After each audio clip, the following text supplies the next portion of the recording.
نستغفره ونعوذ بالله من شرور أنفسنا وسيئات أعمالنا من يهده الله فلا مضل له ومن يضلل فلا هادي له وأشهد أن لا إله إلا الله وحده لا شريك له وأشهد أن محمدا عبده ورسوله يا أيها الذين آمنوا اتقوا الله حق تقاته ولا تموتن إلا وأنتم مسلمون يا أيها الناس اتقوا ربكم الذي خلقكم من نفس واحدة وخلق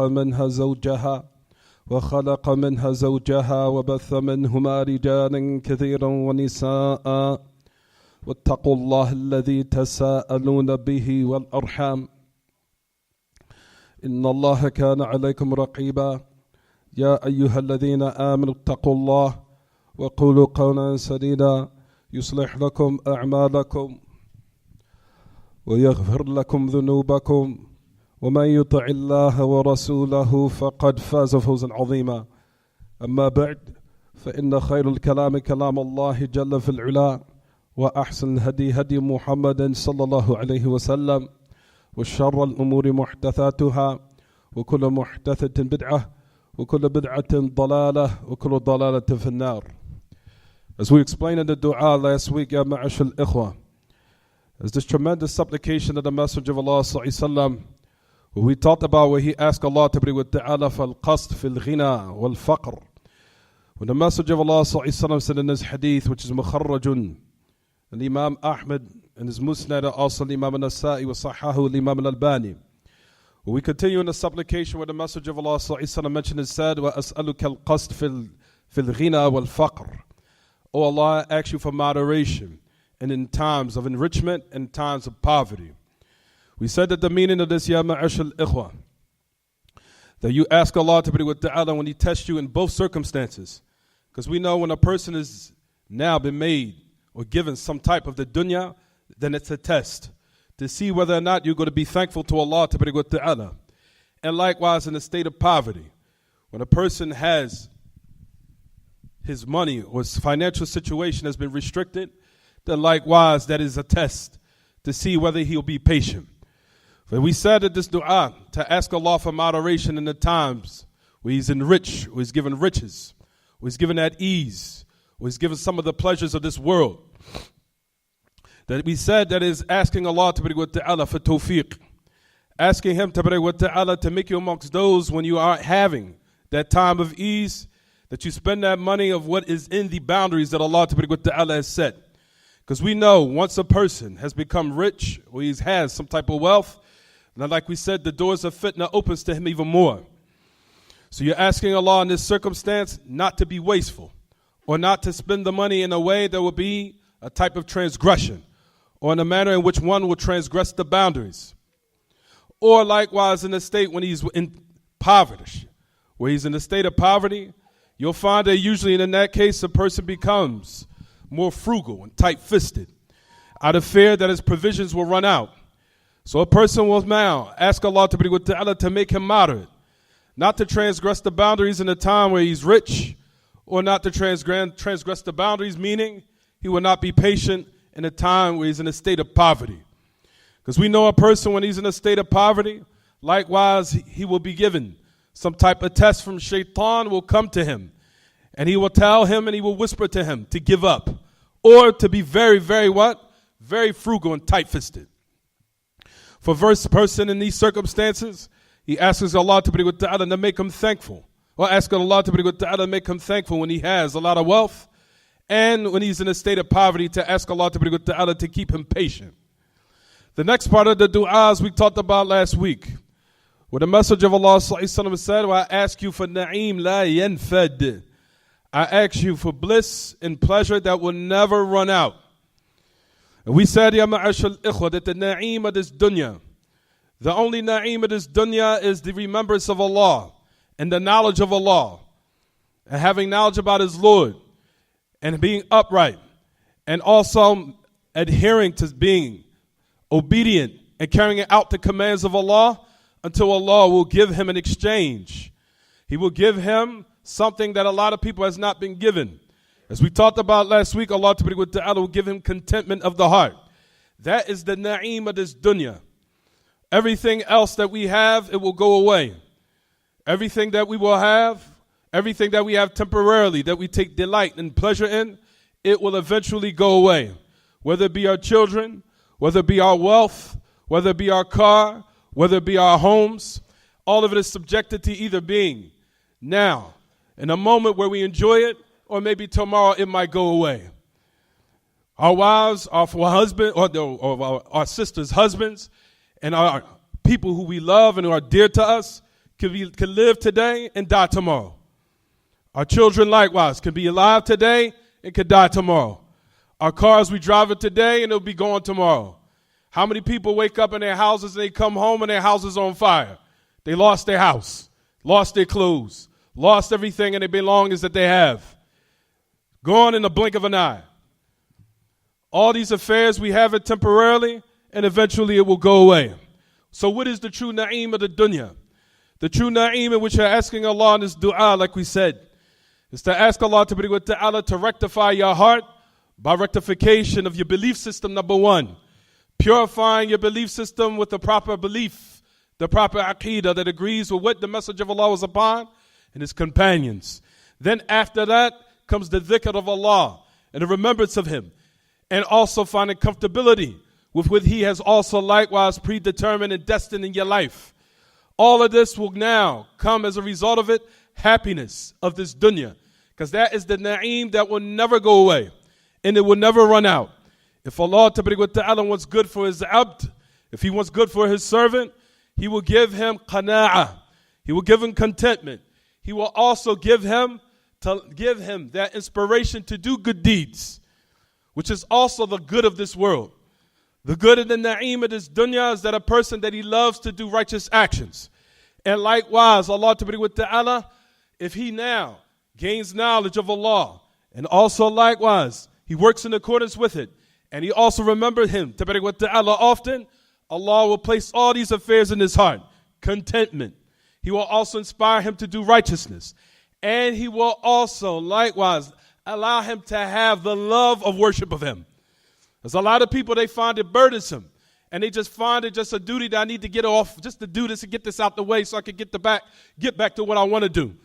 No, what is the true na'im of this dunya is that Allah places in your heart that you truly love worshiping him. That is tawfiq from Allah that he inspires to only certain people. And the only way that you gain that type of feeling or that type of inspiration and good and that tawfiq in your heart is by the steps that we say every week. Every week, which is to learn the proper aqidah, to learn to be amongst Ahlul Sunnah, to learn your religion, and also come out and pray in the jama'ah as much as you can.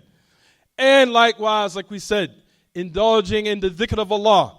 And from the best ways you make dhikr of Allah is to be in the circles of knowledge.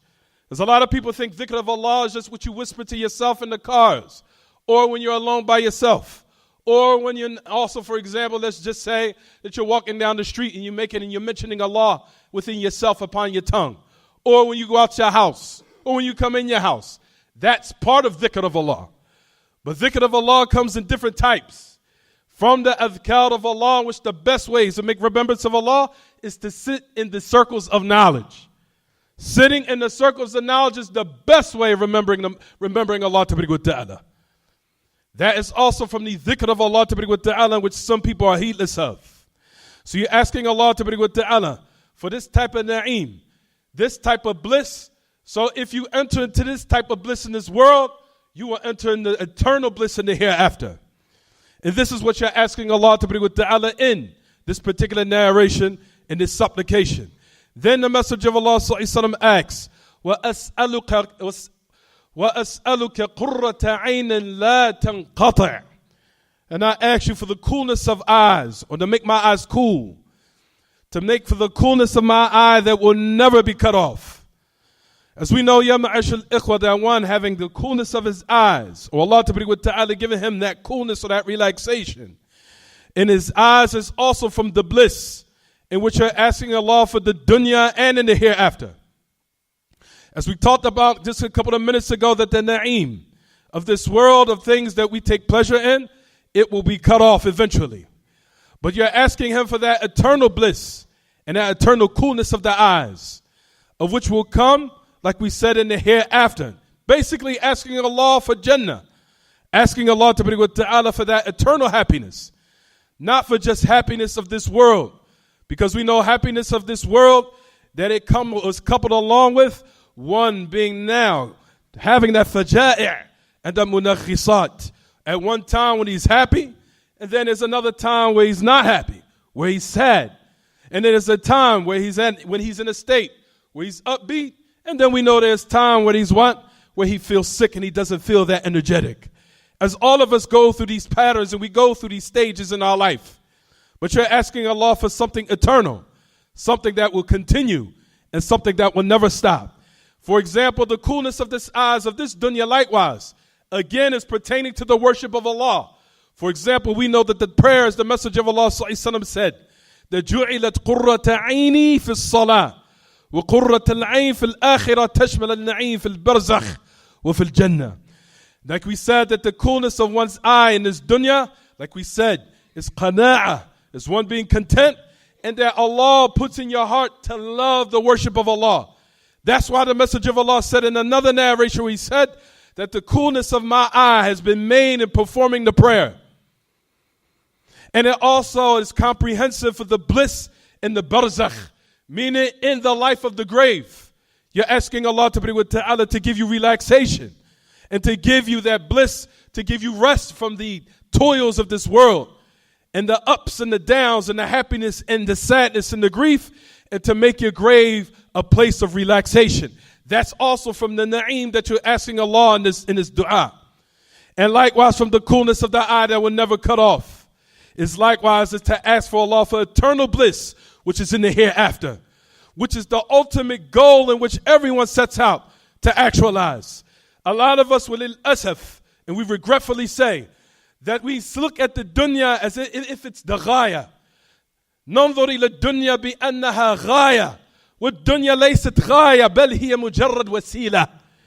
A lot of us look to the dunya that it is the goal. The dunya, this world, is not the goal. This world is only the wasila. It is the means and the methods to attain the final goal, which is the eternal life in the hereafter. Then you're asking Allah Ta'ala for the next part of the dua. وَإِسَا أَسْأَلُكَ الرِّضَى بَعْدَ الْقَضَاءِ. I ask you to make me content after the divine decree has been what? Has been laid down. Meaning, what takes place in my life, what Allah has destined for me. He said, I'm asking you to make me radin, to make me pleased by what you have destined for me. And it's sad to say that a lot of us, asaf, even though we teach this and we say, be patient, be steadfast, be content with what Allah has destined for you. You'll find that these type of affairs takes place, and when they happen to come about and they manifest, you see as someone totally different.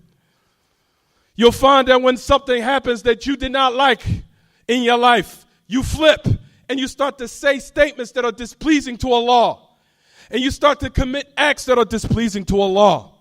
This is the hardest affair, which is hard and it's sour upon all of us. But it's sad to say that we read these supplications and we read this knowledge and we memorize it. But however, when it's practiced and implemented in our lives, you see a totally different person. When we lose someone that we love, or we did, for example, had a bad marriage, or like we said, for example, we had something that might have happened where another brother might have done us dirty in some type of business transaction.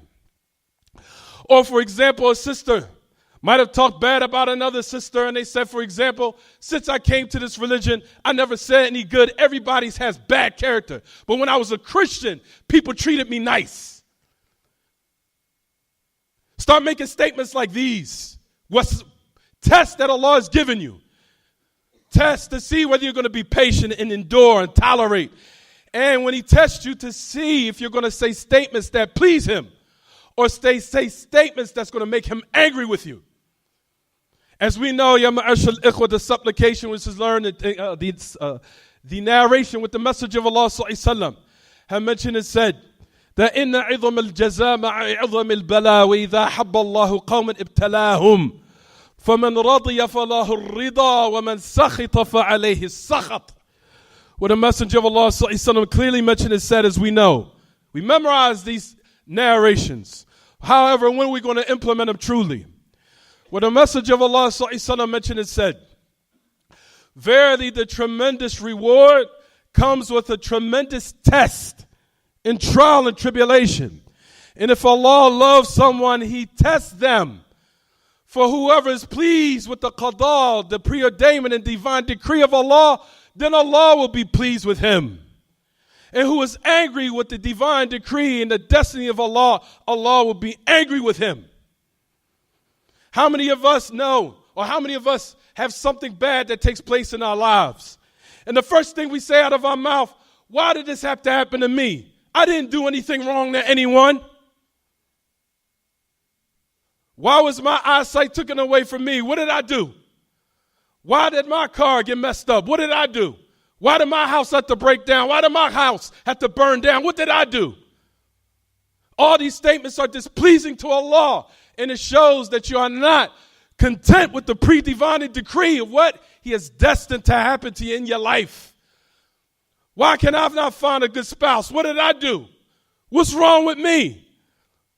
All these affairs and these statements shows that you're displeased with, and you are discontent with Allah is predetermined and destined. That's why you're asking Allah in this dua.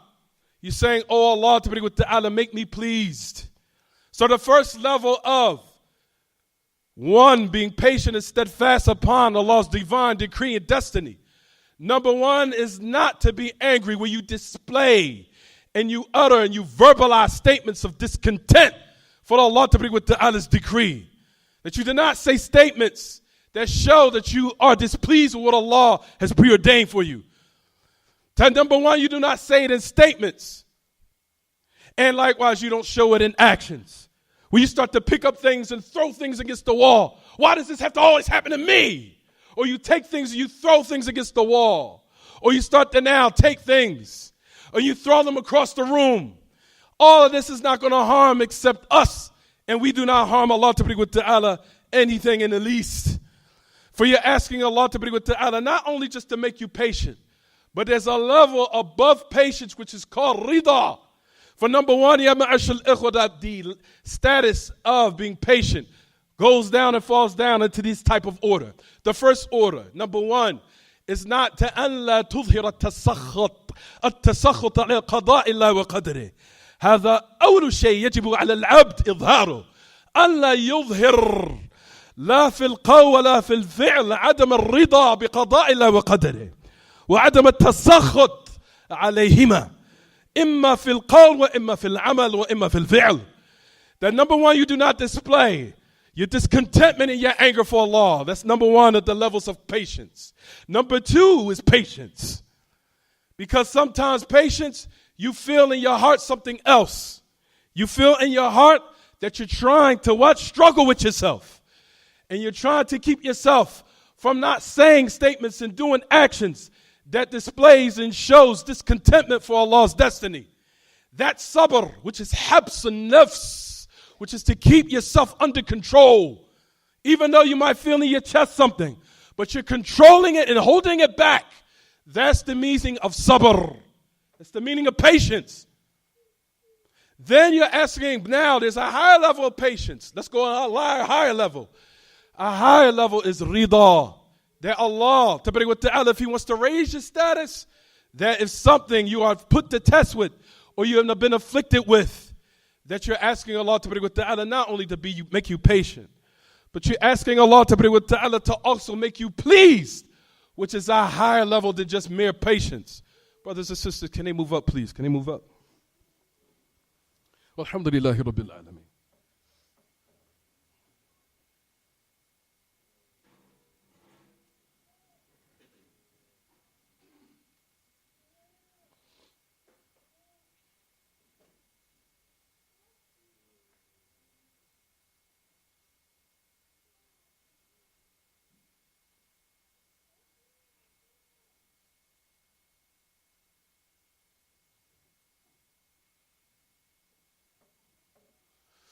الحمد لله وحده والصلاة والسلام على من لا نبي بعده وعلى آله وصحبه ومن تمسك بسنته إلى يوم الدين وسلم تسليما كثيرا أما بعد.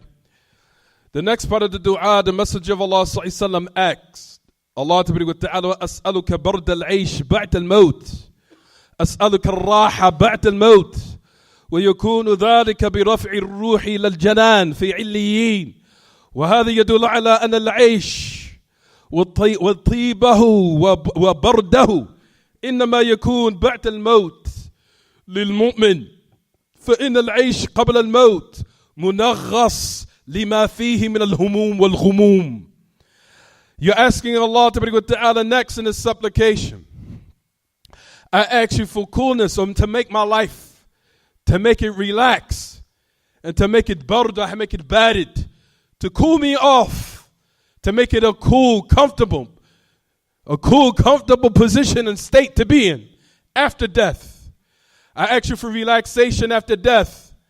And I ask you when my soul is raised up to the heavens, that the creation is not cursing me, or the creation is not invoking against me Allah's wrath, and to make me and raise me in high gardens in the Illiyeen. That is the goal that everyone wants to attain. That as soon as he dies and his soul is being raised to the heavens, that he sees the creation as praising him. And then also praising the good soul that he is and the pleasant soul that has died. So now he can live the true life that's going to be eternal, that will never stop. The true life in which every individual that we know of one day he is living. And then now his life has been cut. And now as a result of it, he's embarking upon the true life. Whether or not that life will be a state of relaxation and coolness, or would it be a life of now punishment and a state of hot and a state of what's discomfortable. And whereas we know that the grave, if one is punished in it, that from the punishments of it, that it would be a person would be in the grave constricted, like it is a tight place, discomfortable, torture. And we ask Allah Ta'ala to make us and have for us bard al-aish, that cool life which is comfortable and relaxing after one attains death. As we know, ya ma'ashal ikhwa, al-aish after death or before death is munaghas, that is polluted with what is in it of sadness and grief. Then Allah now in this supplication, ya ma'ashal ikhwa, you're asking Allah Ta'ala for the greatest na'im, the greatest bliss and pleasure. That there's no pleasure after this one. And there's no pleasure after this request that you're going to ask Allah. This is the greatest pleasure that you're going to ask in this supplication. Notice that all the affairs that you asked in this supplication was tremendous. First, you ask Allah Ta'ala to give you content in this world, true bliss and pleasure in this world, which is number one, like we said, contentment. Then number two, inspiration to do righteous actions. And number three, that when you perform the worship of Allah, that you truly love it. That is true pleasure in this dunya. That when you embark upon worship of Allah, that Allah puts in your heart that what you're doing, that you love it. Because some of us, when we worship Allah, we look at it as if it's a burden. Let's get this done and out the way. That the true tawfiq is when Allah inspires you in your heart to love what you're doing. That is a tremendous na'im. How many of us even know that chase that na'im of the dunya? That what is the true bliss is to love what you're doing. How many people in this world know that when they work, they hate it? But would be the most beloved thing is to now do something that you love to do. What about the worship of Allah? The true worship is that when Allah puts in your heart and He plants in your heart that you love what you're doing, that you love drawing close to Him. That is, like we said, is the na'im and the bliss of this dunya that only certain people get.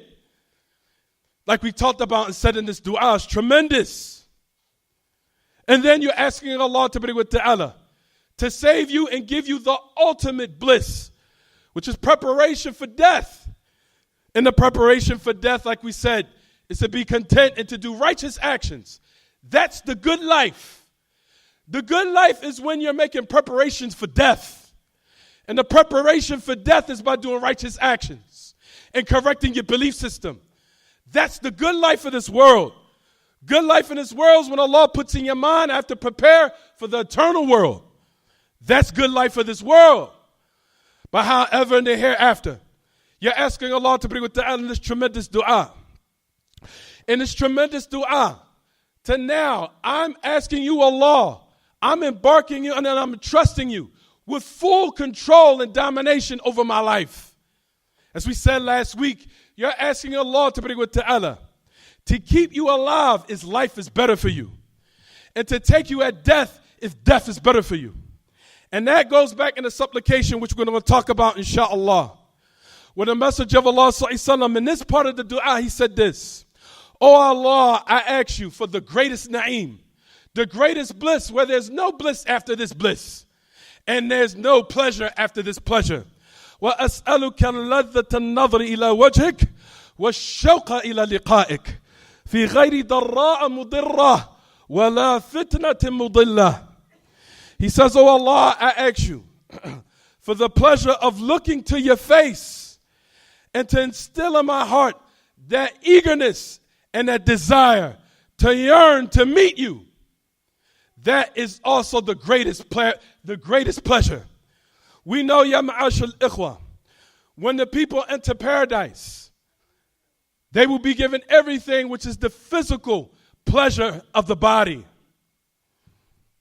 As we compare things in this world, as we know, what we attain of pleasure and enjoyment and delight in this world, we know there's no comparison to another pleasure. What are we talking about? When you are pleased in this world, you get temporary pleasure off of physical things. Things of what we know, for example, of your wife, of your children, of your car, of what you do for certain things for your body to attain relaxation, or what we eat, or what we drink. All of that will be in paradise. But that's not the ultimate pleasure. But we know, ya ma'ashal ikhwa, that a person can have all these affairs and still be the most miserable person there is.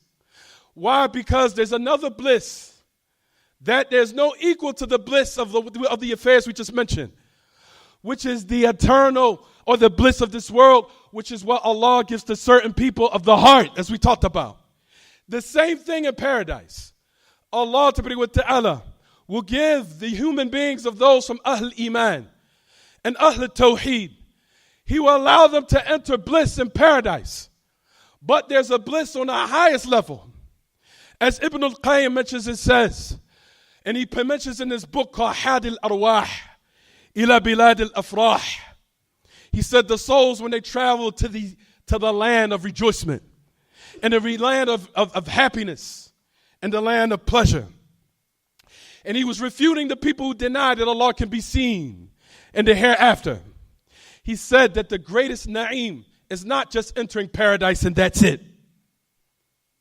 Where the people will be given everything of delight, of azwaj, wa asal, wa laban, wa khamar. Of people will be given a delight of they will have their own living, or they have something equal to the dunya and more. They will be given jewelry. They will be given wives. They will be given drink. And when they drink, they will be very satisfied. They will have all different types of bliss and delight. Ibn al-Qayyim said there's nothing equal to what they're going to be given until it comes in the hadith of Suhaib al-Rumi, where the Messenger of Allah ﷺ has said, بَعْتَ أَن يَدْخُلُوا أَهْلَ الْجَنَّةِ الْجَنَّةِ وَيَدْخُلُوا أَهْلَ النَّارِ النَّارِ فَقِيلَ لِأَهْلِ الْجَنَّةِ يَا أَهْلَ الْجَنَّةِ أَتُرِيدُونَ شَيْئًا أَزِيدُكُمْ فقالوا يا ربنا ألم تبيض وجوهنا ألم تدخلنا الجنة وتنجنا من النار فيكشف الله الحجاب فما أعطوا شيئا أحب إليهم من النظر إلى وجهه وهو الزيادة. And the hadith of Suhaib al-Rumi, which is مخرج في الصحيحين, when the Messenger of Allah said, after the people of paradise will enter paradise, and the people of hell will enter the hellfire, that Allah will say to them and He will speak. And this hadith shows that Allah will speak. And He will speak in a manner that everyone will understand. That Allah will address the people of paradise. And Allah Ta'ala says, He will say to them, do you want something I can increase you in? They will say, oh our Lord, didn't you not make our faces white? Didn't you not enter us into paradise where we have all this bliss, all this pleasure, all of these affairs? Didn't you not save us from hell? That in itself is a na'im. That in itself is bliss. Allah Ta'ala will give them now something.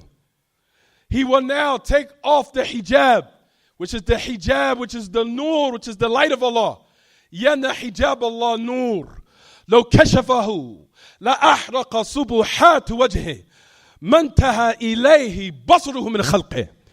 That we know that the hijab of Allah is light. If He was to remove it, He would burn up everything of His glorification, would burn up everything because Allah sees everything. They say that Allah Ta'ala, when the people enter paradise, Allah will take off the hijab, He will remove that light, and they will not be giving something more, better than that, which is that na'im where Allah will allow them to see Him Ta'ala. Ibn al-Qayyim says that the bliss of this is no comparison to all the enjoyment of paradise. When the people look at Allah, he says they will attain pleasure of the heart. Pleasure of the heart is the ultimate paradise.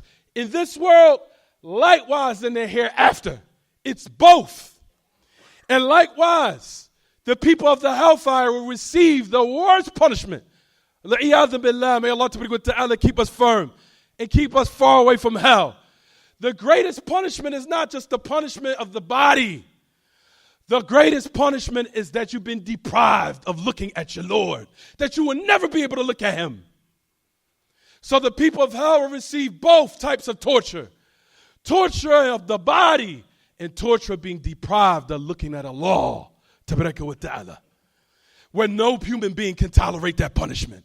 No one can tolerate Allah Ta'ala talking about and saying in His book how the punishment is of what we will understand in this dunya. That each punishment of what a person would die from in this world will be like that in the hereafter. Over and over and over again. And from the greatest of punishment, may Allah keep us all far away from His punishment and His wrath, is one being deprived and looking at Him and seeing who His Lord is. That is the ultimate torture, which is the torture of the heart. For the greatest pleasure, ya ma'ashal ikhwa, the greatest pleasure in this world is that Allah rectified your heart in this world.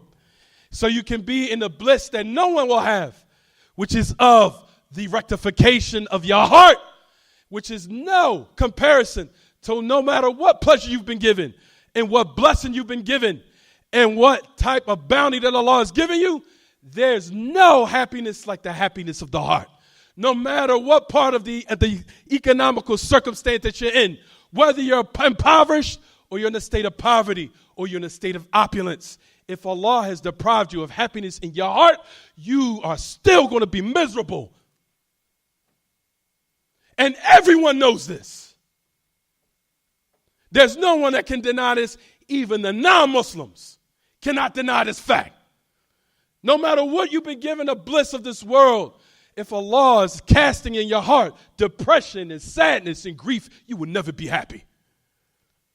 The only way you can attain, like we said, ya ma'ashal ikhwa, is actualizing in this supplication what the Messenger of Allah had asked Allah Ta'ala, where you have now actualized the ubudiyyah of Allah Ta'ala, asking Him to rectify your heart in this world. And likewise, because if you rectify your heart in this world, Allah Ta'ala will give you bliss of the ultimate bliss, which is rectification of the heart in the hereafter. And the Messenger of Allah talked about this last affair. And we'll end it off here, ya ma'ashal ikhwa. Oh Allah, I asked you to make me look at your face in the hereafter. And instill in my heart to want to meet you. Give me that eager desire to want to meet you.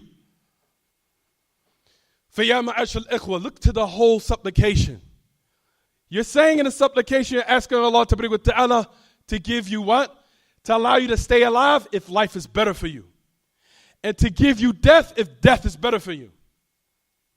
So now you have actualized your ubudi of Allah. Your servitude and your subservientness to Allah, you are now giving it to Allah totally. Saying, oh Allah, you are affirming your worship. Rather, this is the best ways of establishing your servitude and your worship of Allah. Because you're saying and confessing to Allah, oh Allah, I'm totally ignorant and unaware of the outcome of my affair. Meaning, if I was to remain in this world, will it be a reason for me being destroyed? And it will be a reason for me now attaining eternal damnation and hell and punishment if I was to remain in this life. Or if you was to take me early, it would be a means of rectification for my religion. Notice in this supplication is concentrating and focusing on the religion. It's the most important and the most vital of affairs. And you're asking Allah Ta'ala to preserve it. Give me death if death is better for me. Give me life if life is better for me. In this supplication, Ya Ma'ashal Ikhwa, you are saying, oh Allah, I entrust my affair to you. I trust it totally to you. I am incapable of knowing what will be the final outcome of my affair. You totally encompass everything of what will be beneficial for my soul and for my heart and for my religion, which is the most important of affairs, not the dunya. You are totally submitting yourself, saying and showing your worship of you breaking yourself down and asking Allah, oh Allah, you take total control. Because if you entrust me to myself, I am subjected to be either fallible or infallible. I can make a proper decision or an improper decision that maybe will be a reason for my destruction in this world and in the hereafter. That's the reason why the Messenger of Allah actualizes the ubudiyya of Allah through this tremendous dua. And he's asking for two affairs. Oh Allah, instill in my heart to meet you. Meaning, do not make me meeting you because of these two affairs, and we'll stop here. He says, neither due to a darra mudirra wala fitnatin mudilla. Oh Allah, I ask you to allow me to look at your face. Instill in my heart that eagerness and that desire and yearning to meet you with two conditions. That I ask you, and he's asked refuge, that you do not make me meeting you because of these two. Listen to this. Either due to a harm or a trial or tribulation that is darrad mudirra, that is harmful, or due to a fitna or a trial and tribulation that is mudilla, that will lead me astray. What is he talking about here? What's the message of Allah talking about here? Meaning, one of two things that will stop here. That when a person, when he wants to meet Allah, that he should not want to meet Allah because of something he was afflicted with in this world. What's the meaning of that? There's a lot of people now that they want to die, they want to commit suicide due to something that happened detrimental in their life. Everyone knows this. Either they might have lost some money, they became bankrupt after they were rich, or they might have lost someone they loved, or they might have been in a bad relationship and they truly loved the person and they lost them. I want to commit suicide. I want to get up on life. I just want to die. It's over with. I want to meet Allah now. The Messenger of Allah sought refuge in that. Not to make your meeting with Allah because of this reason. Not to make your meeting with Allah to be due to something that you were afflicted with in your life. That's the reason why Messenger of Allah said in another authentic hadith, where he said, لا يتمنى أحدكم الموت لضر نزل به. Do not let one of you hope for death due to some harm you were afflicted with. No matter what it is. Man, I just want to give all. I want to commit suicide. I don't want to live no more. It's just so bad. Man, I lost my wife. I lost my car. I lost my money. I'm bankrupt. My business went bad. I just want to die. The Prophet sought refuge in that. Because that is the usual reason why people want to die off and meet Allah. Because of these type of affairs. So the only reason for you meeting Allah ta'ala should be because you just love Allah, not because of something that happened in your life. 4. Meaning Allah ta'ala يستلزم الموت ولكنها تستلزم محبة الله ta'ala المحضة. That meeting Allah ta'ala just necessitates absolute love of Allah, not due to some circumstance that might have been you've been tested with in your life. Whether it be in your health, whether it be in your body, whether it be in your dunya, whatever it be. The Messenger of Allah said that this is usually the case for the people of Ahl Dunya. This is the things that they want to meet Allah because of. The Messenger of Allah said, "Oh Allah, I ask you not to make me meeting you or seeing your face due to a trial and tribulation that what? That was harmful." Meaning, harmful in this dunya, that because of it, I just don't want to live anymore. However, the Messenger of Allah restricted the harm to being harmful, or the trial, the test to being harmful, not to being beneficial. So the Messenger of Allah asks Allah ta'ala for something that's the opposite of it. What is that, everyone? That if I am tested, because no one will be excused or be exonerated from being tested in this world. No one. So what's the meaning of this supplication then? Since we're all going to be in this world and tested, what's the meaning then? You're asking Allah ta'ala for darra nafi'ah. Oh Allah, if I am tested, make it beneficial for me. How many people, when they're put to test, are they tested in their life? That when something bad happens to him, it might be a reason for him making tawbah. It might be a means for him of rectifying his life now. It might be a means for him now to draw closer to Allah. It might be a means for him now to realize the mistakes he's making. It might be a reason for him now increasing in good deeds. That type of harm, that's what you're asking Allah for. If I am tested, make it a reason for me being better now. How many times do people are put to test where they're now going at a higher level in their religion? Where they're increasing more and being more steadfast and stronger. That's the type of trials and tribulations you're asking for Allah. Trials and tribulations that will make me better, make me stronger, make me make tawbah, make me do more good deeds, make me be a better person, make me have more increase and more guidance. Increase me in more ijtihad and working diligent and drawing closer to you. Because we know, ya ma'ashal ikhwa, that harms can be a reason for your regressment, or you regressing, or you apostating, or you deviating, or it could be the total opposite effect. It could be a reason for you being guided and being better and being stronger and being more insightful and being more wise. The other, yes, what you're asking Allah ta'ala for. If I am put to test, make me wiser. Give me more insight. Make me more stronger. Make me increase better in my knowledge. Make me more insightful. And expose my evil friends around me.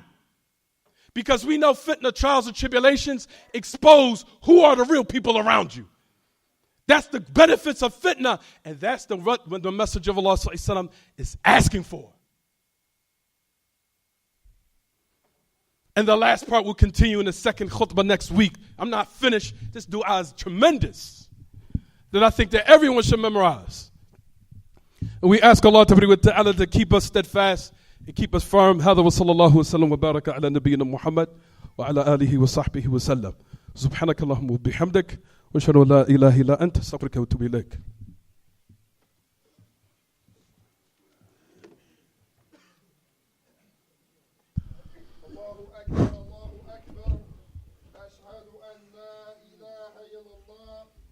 أشهد أن محمد رسول الله